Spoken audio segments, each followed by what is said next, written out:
Du côté du Canada, on l'appelle Joël. Je le vois en train d'écrire dans un cahier. Si Joël est quelque part là-bas, demandez-lui de prendre ce cahier, venez lire les choses qu'on lui a montrées. Qu'est-ce qu'il fait? Joël du Canada, le prophète, viens nous dire ça.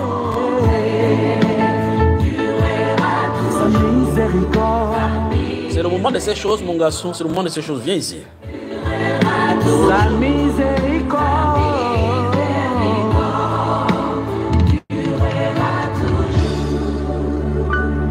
Mon âme bénit le Seigneur et mon esprit magnifie son nom, car l'amour n'a pas pu le retenir, même dans le tombeau. Jésus est Seigneur, même dans le tombeau. Jésus est Seigneur. Mon âme bénit le Seigneur, et mon esprit magnifie son nom, car l'amour Où est le prophète Joël? Où est le prophète Joël? dans le tombeau. Jésus est Seigneur, dans le tombeau. Jésus est Seigneur. Oh, même dans le tombeau. Jésus est Seigneur. Oh, même dans la maladie. Jésus est Seigneur. Oh, même dans le combat. Jésus est Seigneur. Oh, même dans la tristesse. Jésus est Oh, Seigneur. oh, même dans la maladie. Jésus est Seigneur. Est-ce que le peuple a accepté donc au vendredi on se voit à partir de 20h heure du Cameroun? Si vous êtes d'accord, je vais voir les drapeaux. Faites parcourir les drapeaux de vos différents pays pour me montrer que vous êtes d'accord. Vous mettez votre drapeau de vos pays. Alors, comme ça, on va voir cela vendredi. Je t'aime, Seigneur, je t'aime. Mon Seigneur, je t'aime. Je t'aimerai toute ma vie. Je t'aimerai jusqu'à la mort. Et il y a une femme, tu as de m'écouter maintenant, dans le passé, tu avais un boucle, un bijou qui avait la forme du serpent. Tu n'as plus ces boucles-là, tu n'as plus ces attraits, ces attayas, tu n'as plus cette chose-là. Dans le passé, tu avais une boucle qui avait une forme de serpent, un bijou, ça avait fait un serpent.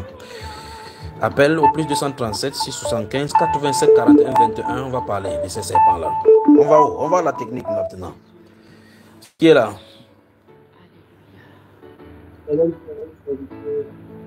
On ne parvient pas à la voir. On ne parvient pas à la voir. Quelqu'un se trouve là-bas. Donc la seule place me dit que tous ceux dont là, ça veut dire que c'est acté donc maintenant que le vendredi, nous sommes ensemble parce que elle me dit qu'on a rempli l'écran des drapeaux. Alors, je t'en de dire qu'il y a une femme, tu as de m'écouter, dans le passé, tu avais une boucle, un bijou, c'est le bijou. Je vois ça entouré comme si la forme de serpent. C'est pas pourquoi vous cherchez des problèmes comme ça là. Je ne sais pas qui t'a offert ces bijoux, c'était un truc incomplet. Donc il y a le bracelet, il y a le ceci. Et alors la technique. Qui est là?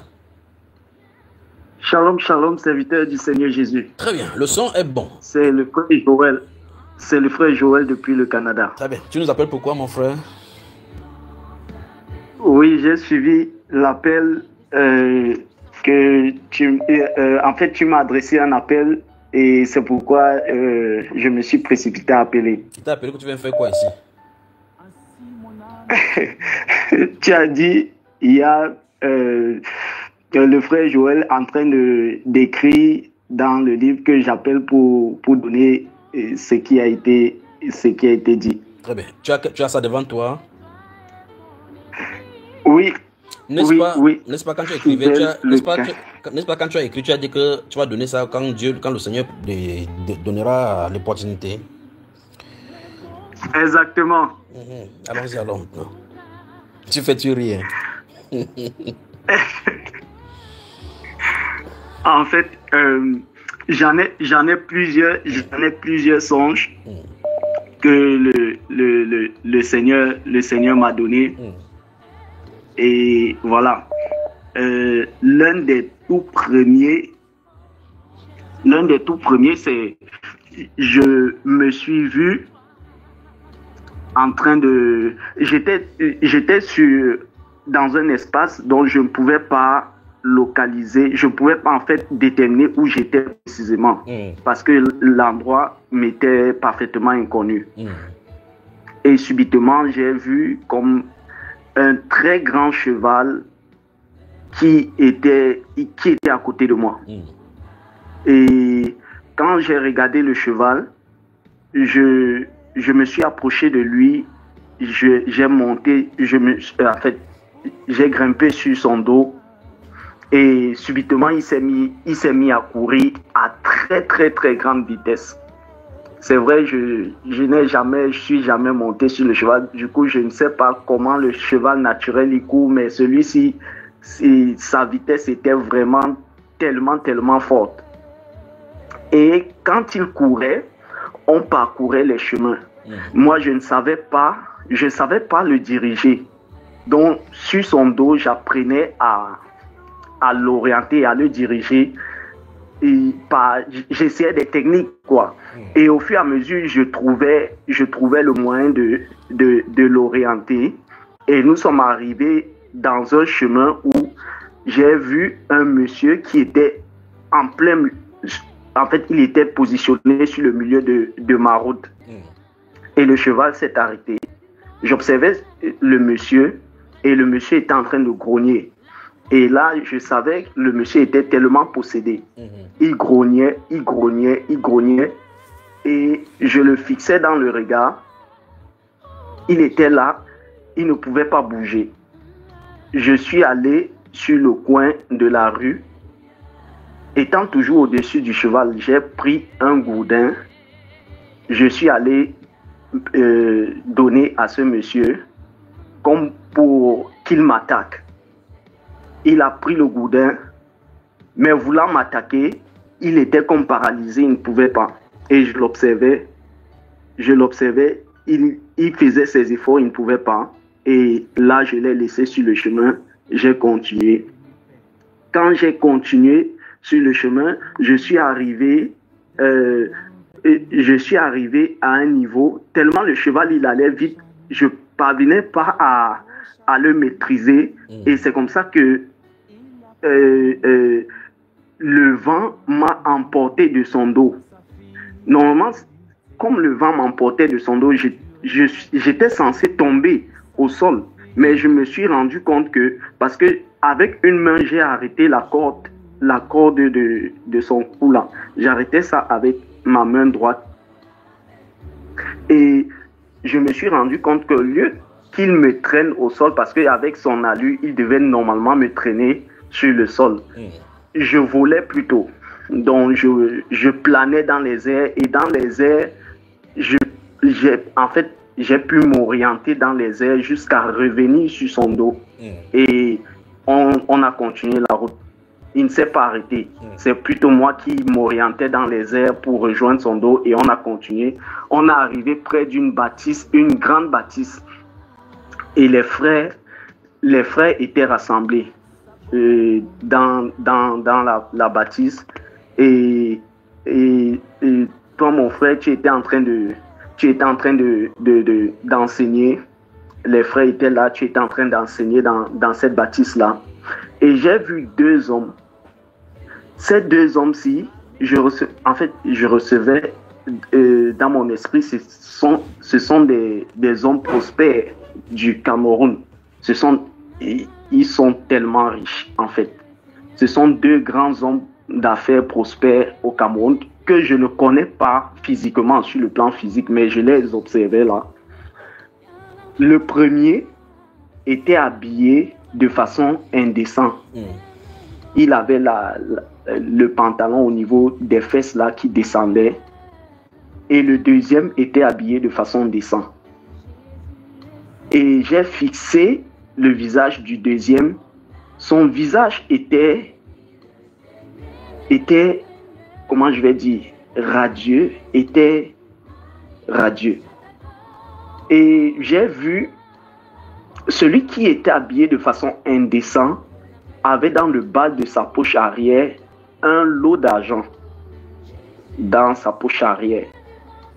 Et j'ai vu les frères sortir, certains frères sortir de la bâtisse où tu enseignais pour venir embrasser cet homme-là. Et j'étais en train de regarder. Et j'étais comme... Je n'étais pas content. Je n'étais pas content moi et j'observais. Ils sont venus embrasser cet homme-là.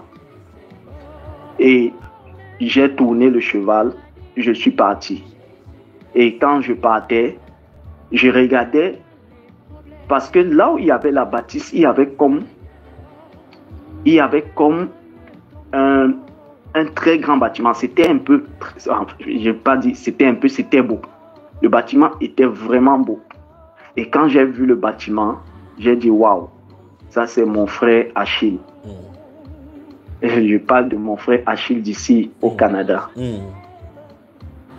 Ça c'est mon frère Achille. Quand je voyais la construction, j'ai dit ah, ça c'est mon frère Achille. Je suis sorti de ce songe. Donc ça c'est, voici le premier songe. Le deuxième songe, ça, j'ai fait la rencontre, je me suis retrouvé avec le prophète Tibi Joshua. Et quand j'étais avec le prophète Tibi Joshua, il me parlait de son ministère, de comment il a exercé sur la terre. Et ce que je retenais de ce qu'il me disait, il m'a dit que son ministère était basé sur trois piliers. En fait, le Saint-Esprit, il avait eu cette grâce-là d'exercer sur 3 dimensions. Voilà. Il parlait de 3 dimensions. Mais que par la grâce du Seigneur, le Seigneur l'a amené à aller au-delà, à exercer sur 11 dimensions. Mais que son ministère reposait sur les 3 principales dimensions, mais que la grâce du Seigneur l'a amené à exercer sur 11 dimensions. Et quand il parlait de ces 11 dimensions-là, il me citait en me remettant comme... c'était comme des boules de papier qu'il prenait. Il citait un, il me remettait entre les mains, Et quand il me remettait, il parlait de ça. Je n'étais plus avec lui. En fait, mon esprit n'était plus focalisé sur ce qu'il disait. Mais il y a comme une image qui s'est ouverte et je voyais son assemblée. Quand je voyais l'assemblée Synagogue Church of All Nations, je pouvais voir distinctement chaque personne qui a mis les pieds là-bas. Et je pouvais voir distinctement chaque personne qui a mis les pieds là-bas. J'ai même, par la grâce du Seigneur, remarqué certains gens publics du Cameroun que j'ai vus qui ont mis leurs pieds là-bas. Et je pouvais les voir avec leur nom. Mais il y a une scène qui s'est produite. J'ai vu comme il y avait des disputes, des divisions. Et là, je comprenais que les gens En fait, lui, il a œuvré dans le sens où dans la restauration, mais pas dans le sens où il devait bâtir bâtir spirituellement les gens, donc les amener à Christ afin que leur vie soit bâtie sur la parole pour que eux de même ils puissent suivre le Seigneur dans cette voie-là au travers de la parole. Donc je voyais ce manque-là en eux et quand j'ai vu ça, c'est là où je me suis réveillé. Je me suis réveillé par là. Et les 3 derniers songes que le Seigneur m'a fait grâce, le 3e parlait du Congo. Tellement le Seigneur m'a mis la pression sur ça, parce qu'au-delà de ce songe-ci, tellement le Seigneur, il me parlait de la situation du Congo que quand dernièrement le récent direct qu'il y a eu, que le Seigneur a parlé par ta bouche du Congo, j'étais comme, oh Seigneur Jésus, merci pour ta grâce, merci pour cette nation-là. Merci véritablement. Ça montre véritablement que cette situation-ci, ce pays-ci est vraiment au-devant de toi. Donc, je voyais ce pays. En fait, j'étais comme, je me suis retrouvé dans une grande maison. Dans une grande maison. Cette maison-ci appartenait à mon frère Achille, à l'apôtre Achille du Canada ici. C'était vraiment grand. C'est très très loin d'être sa maison habituelle que je connais là. Et j'étais comme waouh, le Seigneur a véritablement béni mon frère. Le Seigneur l'a véritablement béni. Et je voyais son garçon qui me présentait la maison. Et j'avais comme le désir d'aller à la douche. Allô mon frère. Oui. Restons sur le Congo. Oui. Restons sur le Congo. Oui, mon grand frère. Oui, parlons-en de cela. Du Congo particulièrement. Voilà.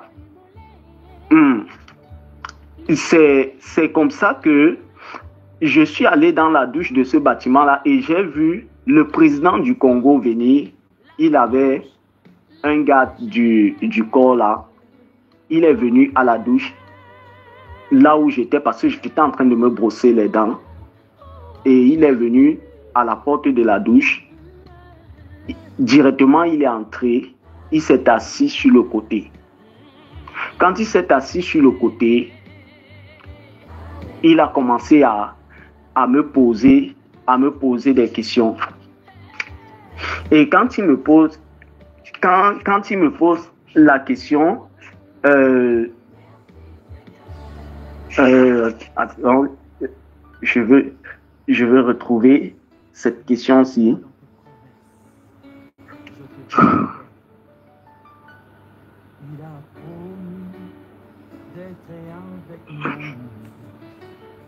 Oh. T'inquiète pas, prends ton temps, frère. Un instant, s'il te plaît, j'essaie de lire pour ne pas écorcher le songe en fait. Exactement. Donc, il me dit comment un pays peut être prospère. Et quand je le regarde, et là, j'étais comme étonné de sa question. Et je lui dis, la prospérité d'un pays repose sur 3 aspects. Et je lui ai dit, le premier aspect, dans la gestion de ses ressources humaines, de ses ressources naturelles, autant pour moi, dans la gestion de ses ressources naturelles. Ça, c'est le premier aspect. Et quand je voulais continuer, il m'a dit, il veut s'adresser aux jeunes. Et qu'il a pour ambition de rassembler les jeunes afin de les parler. De les parler. Là, je suis sorti du songe. Avant de sortir, je comprenais clairement qu'il est en train de chercher une stabilité pour son pays. Je suis sorti directement du songe. Quand je suis sorti du songe, en fait, de premier abord, quand j'examinais, je me disais, waouh, pourquoi j'ai parlé de la gestion des ressources naturelles alors que je devrais lui parler du Seigneur. Mais c'est bien plus tard quand la situation a explosé au niveau du Congo là que j'ai compris pourquoi le Seigneur m'a permis de lui parler de la gestion des ressources naturelles. Ça, ce que tu racontes là, est-ce que tu as écrit la date que le Seigneur t'a donnée? Oui, bien évidemment, j'ai écrit la date. Donc chaque fois quand vous voulez parler du songe, donnez juste la date. Donnez d'abord, commencez par la date où le Seigneur vous a montré. C'est pour ça que vous avez le cahier. La date, le contenu des visions, de la vision, des peurs d'ajouter ou bien d'en retrancher. D'accord, mon frère? Oui, mon frère. En fait, le songe, je l'ai eu au 2 janvier. Au 2 janvier 2025. Donc voilà le songe sur le Congo. Bien que j'ai continué de prier pour ce pays-ci, quand je priais pour ce pays, en fait, le Seigneur me parlait, pas au travers des songes, le Seigneur me parlait de cette nation-ci, au point où j'étais comme, le Seigneur m'a amené à un niveau où je me sentais, je n'avais plus de paix intérieure. Chaque fois que j'ouvre la Bible où je veux prier, le Seigneur me met à cœur le Congo. Au point où, puisque ici au Canada, nous avons le groupe des intercesseurs que par la grâce du Seigneur, le Seigneur a permis que je dirige. J'avais laissé le message pour qu'on prie ensemble dans le groupe des intercesseurs tout récemment. Et je les ai révélés de bout en bout ce que le Seigneur me révélait sur cette nation-là, parlant de la repentance, que le Seigneur les appelle à la repentance. Le Seigneur les appelle à la repentance. Voilà, le Seigneur m'avait encore fait voir un autre songe tout récemment, en date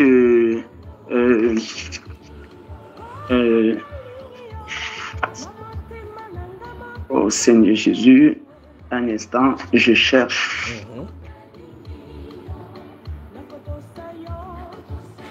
Voilà, c'était en début février, où le Seigneur m'avait fait voir le songe en début février 2025. Le Seigneur m'avait fait voir un songe je me suis retrouvé au Congo et je voyais le Congo être meurtri par les attaques. Et je percevais dans ce songe-ci qu'il s'agit de la rétribution du Seigneur vis-à-vis de ce peuple qui a abandonné ses voies. Et le Seigneur les appelait à la repentance. Et j'ai vu les groupes de prière, tellement ils ont été frappés dans leur confort, au point où ils sont rentrés vers le Seigneur dans la repentance. Et j'ai vu dans ce songe, ils ont commencé à créer des cellules de prière. Ils créaient des cellules de prière. Et j'ai vu tellement ils ont été frappés que je me suis retrouvé dans une cellule de prière où on a amené un soldat qui a été tué sur le champ de la bataille. Et voici des mains, ces hommes qui étaient dans la cellule de prière en train de crier au Seigneur se sont jetés sur ce soldat-ci parce qu'on l'a mis au sol. Ils se sont jetés sur ce soldat-ci et ils se sont mis à crier au Seigneur jusqu'à quand? Ils étaient en train de crier jusqu'à quand, Seigneur, jusqu'à quand? Ils pleuraient amèrement. Et pendant qu'ils criaient, ils pleuraient, voici, la grâce du Seigneur s'est manifestée et le réveil a surgi. Absolument. Au point où ce soldat-ci a été ressuscité. Absolument, parce que dans le plan parfait du Seigneur, ce conflit va amener le réveil, véritablement un grand réveil au Congo. Et c'est comme ça que j'ai reçu sur le champ que ce conflit-ci est la porte d'entrée pour le réveil. Amen. Donc le Seigneur appelle ce peuple à la repentance, la manifestation du réveil. À la repentance, en effet. Et on va les aider. On va également plonger, nous tous ici présents, on va plonger là-dedans. On va intercéder pour les saints qui s'y trouvent, pour les gens qui sont là-bas, d'accord mon frère. À un moment donné, on demande la grâce au Seigneur pour qu'une soirée, on prend des moments où on va prier pour tous ceux-là qui sont là-bas. Et que, que le Seigneur donne également aux dirigeants là-bas. Quel pays riche, quel pays riche. Il y a des choses même qui sont dans le sous-sol qu'on n'a pas encore utilisées, qu'on n'a pas encore découvert. Quel pays riche. Merci mon frère Joël. Amen. Merci, que Dieu te bénisse. Amen. Tu es sûr que tu n'as pas de gens à saluer? Voici pour le Congo. Maintenant, les deux derniers songes que j'ai reçus. Donc, l'autre datait de la semaine passée. Il s'agissait, en fait, d'un serpent géant. Mm. Donc, le premier songe, c'est que je me suis vu dans un bâtiment, encore en chantier. Ça concerne toujours le Congo? Et non, ça, c'est pas le Congo, mais ça, c'est pour l'église. Ok. Ça, c'est pour un événement concernant l'église et les temps auxquels nous sommes en train d'avancer. Mm. Nous sommes en train d'entrer. En fait, je regardais au sol par la fenêtre et j'ai vu un en fait, le sol s'est remué et s'est ouvert. Et j'ai vu un grand serpent géant sortir du sol. Sa grosseur, je n'ai jamais vu quelque chose de pareil. Et quand il est sorti du sol, il s'en allait. Je vais un peu, comment on dit ça, entrecouper pour arriver sur le second. Parce que le premier, si quand je le regardais, je l'ai même appelé. Et il s'est retourné, il m'a regardé, il a penché la tête. Et je comprenais qu'il était en train de prendre les informations sur moi. Quand il a fini de prendre les informations sur moi, il a changé de chemin, il est revenu vers moi. Et le temps qu'il vient vers moi, je voyais les petits serpents qui sortaient de partout dans ce bâtiment pour m'attaquer. Ça, c'est avant qu'ils ne viennent vers moi. Pour sortir de partout pour m'attaquer. Et j'étais là, j'étais en train juste de les observer. Ils sortaient de partout, ils venaient vers moi. Et quand je regardais par la fenêtre, j'ai dit, ah, ces choses-ci, il faut que j'essaye de fuir. Quand je tourne la tête pour regarder par la fenêtre, j'étais au dernier étage de ce bâtiment, parce que le bâtiment était tellement long.